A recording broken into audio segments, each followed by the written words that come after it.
Welcome everyone to the Wisconsin Faith and Solar Initiative, sharing stories from faith communities all over Wisconsin. I'm Huda Alkaff. I'm the founder and director of Wisconsin Green Muslims and the coordinator of the Wisconsin Faith and Solar Initiative. I'm happy today to have a story shared by Rob Zimmerman, sharing story of Unitarian Universalist Church West in Brookfield, Wisconsin. So with that, thank you very much, Rob, for joining us, and please share your story with us. Well, thank you very much, and I appreciate the opportunity to share our church's story about our investment in rooftop solar and what we learned about that, and hopefully share some of those things that can help guide other churches, other congregations who are looking to do this work. I want to start by talking a little bit about the church itself. I've been a member at Unitarian Universalist Church West in Brookfield, Wisconsin since 1999, so over 20 years. And we are a diverse church of about 350 members with an annual budget of about $400,000, which I think makes us, I'd consider us a medium-sized church. So we're not huge and we're not really small either. We have 8 full-time and part-time staff, including 2 ministers. And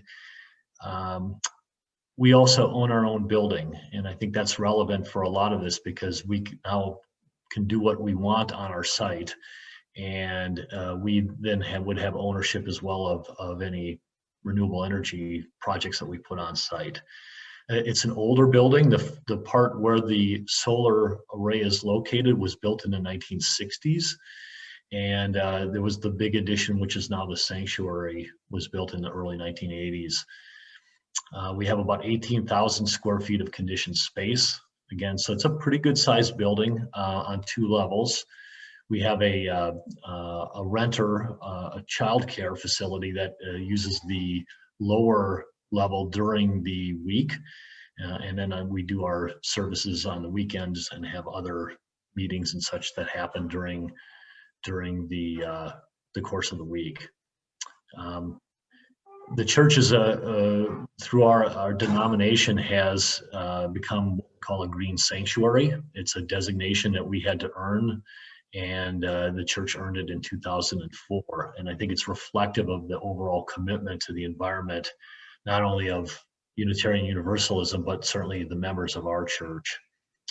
We've implemented many policies within the church to save energy, including putting in LED lights wherever possible, improving insulation, installing water-efficient plumbing fixtures in the restrooms, and reducing our solid waste and really amping up our recycling efforts.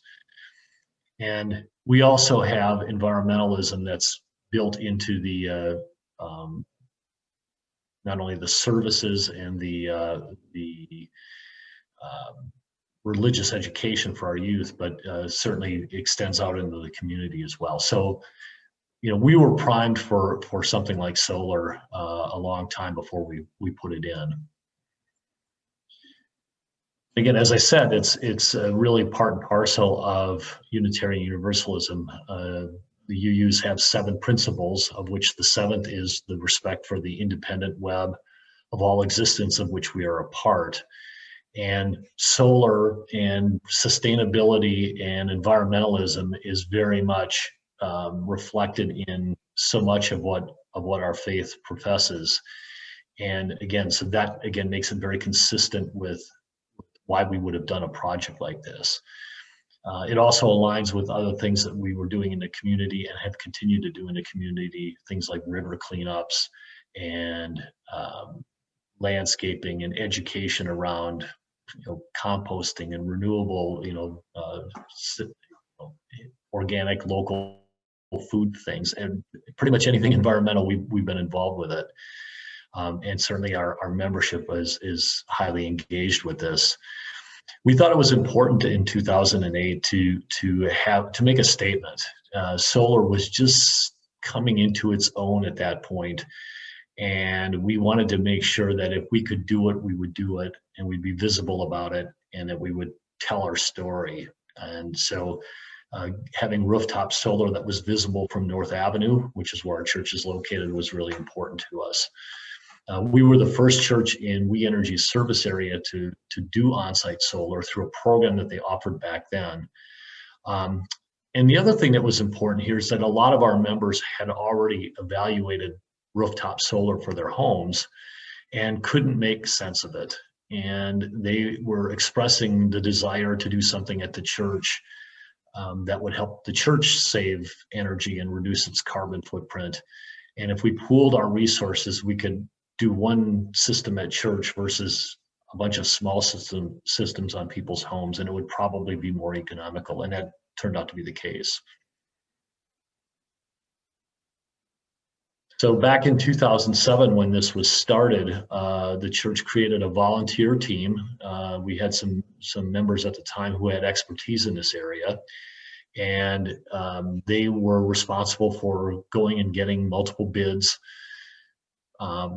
and looking in, including the site inspection and the permitting requirements, which again, at the time, a lot of this was still in flux. And there weren't, we were in the city of Brookfield, understanding what their building codes are, aesthetic codes around buildings, those kind of things all had to be figured out. We did a payback analysis that made it clear that if we could invest in this, that the system itself, with the terms that We Energies was offering back then, it made financial sense. We were able to get grants both from We Energies and from Focus on Energy. And you see the split here where it was about a third, and a third, that the congregation had to come up with about a little over 1/3 of the price of the entire system and installation. Again, the benefits to the church were really that we were doing a project on our building that was visible, that aligned with our values. It had a reasonable economic payback, and gave us something to really talk about and show that when we would talk about the seventh principle and green sanctuary and those kind of things.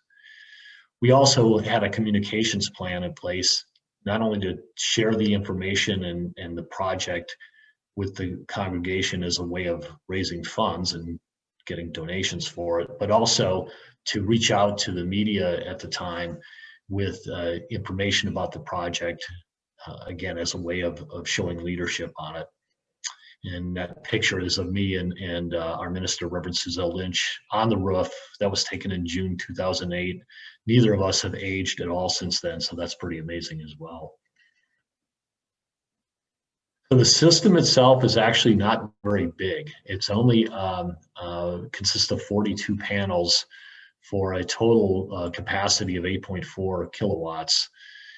And it produces about 10,000 kilowatt hours a year. And so what that means is that it only generates between 15 and 20% of the electricity use in the building. And that doesn't, of course, include the heating, which is natural gas. So the energy use, on-site energy generation as a percentage of the total building's energy use is less than 5%.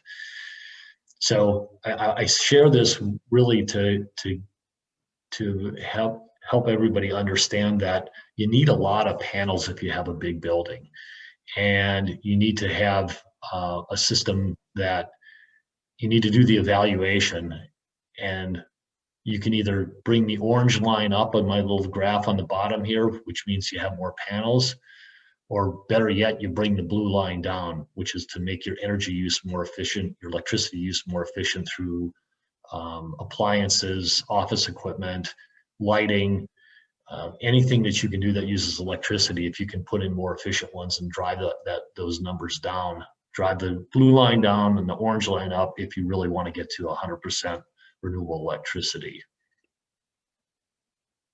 And then you can see in the lower left corner that we just have those 3 rows of panels that are on the east portion of the building on the roof. We'll talk a little bit about some of the considerations, but the reason we didn't do more is, you see at the bottom, there's some trees and those trees shade that southern half of that roof and make the panels that are much less productive. And so just the landscaping around the building makes a difference in what you can do. So some things to look for if your congregation or your organization is considering solar. It's a very site-specific project. It depends on your where you can put the panels. Do you have trees or other tall buildings near you? What condition your roof is in, the amount of warranties on it, can it handle the extra loading that's required, not only the weight of the panels and the racking, but there's a wind load that you have to figure in. So there's a fair amount of engineering that goes into this, and most of the solar installers can do that work for you. But that, again, it's very site specific on where you're going to go with it. The grants and incentives, I mentioned that we got one from Focus and one from We Energies. Those change from year to year. And a lot of what's making solar a good investment for companies and for individuals now is the tax credits that go along with it.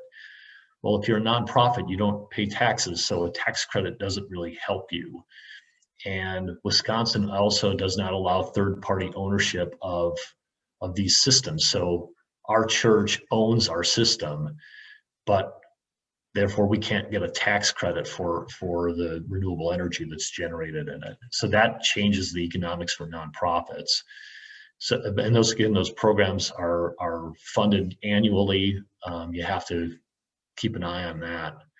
The utility programs and rates change as well. What We Energies was paying us for the solar generation in 2008 through 2018, the 10-year contract that we had, was very attractive.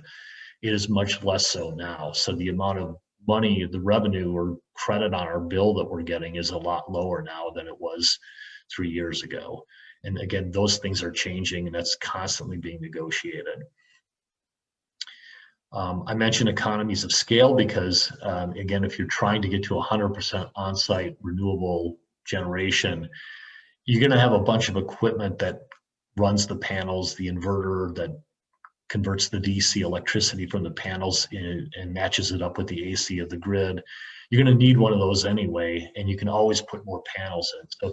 So I would say in general, put as many panels in as you can afford to, because all the other hardware is going to be a fixed cost as well. If you can generate more power, you're going to get more revenue out of it.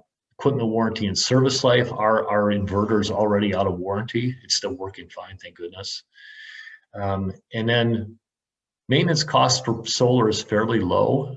We don't send anybody up on the roof to take snow off the panels, for instance. And the 35-degree angle that ours are sloped at, it tends to melt and slide off fairly quickly. But there might be some maintenance that has to go into it, and again, that should be figured into the cost of the system. Codes vary. The codes around solar tend to be at the state level, but building codes, in our case in Brookfield didn't necessarily want it to be too visible from North Avenue, and so they might have building ordinances that involve appearance that you have to figure on. And that might also come into play if you decide to do a ground mount system rather than a rooftop system. I think alignment is with the mission is really important because it's how you gain buy-in, and it's how you use a system like this to tell your story about your faith, about your church or your mosque or your faith community in the wider community. And it's a visual example of it. And then finally, I say get expert help if you need it. We were fortunate when we did it. We had expertise within the membership of the church. We don't anymore. At least we don't have a lot of it. And I think if we had to redo the system or expand the system, we would go to trusted outside experts to help us figure it out. But as I said here underneath here, solar has become much more affordable than it was when we did it. The panels are more efficient. The hardware is more efficient. There are a lot more installers, so the installation has become more competitive. So the economics have gotten more favorable.